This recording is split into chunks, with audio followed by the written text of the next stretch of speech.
यो चाहिँ लिम्बूहरूको कल्चर है। अनि यो लिम्बूहरूको कल्चरमा चाहिँ यति धेरै मान्छे छन् आज है। यो चाहिँ आज चाहिँ यो यो ठाउँ चाहिँ चुम्लुङ रहेछ। चुम्लुङ ऊ चाहिँ उयो चासोक तङ नाम रहेछ क्या। चासोक तङ। हामीले हाम्रो राईहरूको चाहिँ साकेला साकेला साकेला भने जस्तै लिम्बूहरूको चाहिँ चासोक ताङमान है। आज चाहिँ अन्तिम दिन है। आज अन्तिम दिन भएकोले गर्दाखेरि चाहिँ मान्छे यति धेरै छ है, यति धेरै।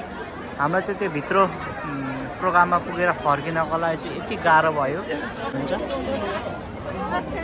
यो भिडमा एकजना म पनि छु। मलाई देखाउनु न। एकजना हिरो भाइ पनि हुनुहुन्छ हैन। मैले अङ्कल भने अब किन नराम्रो भन्नु। यति धेरै हुनुहुन्छ यहाँ चाहिँ।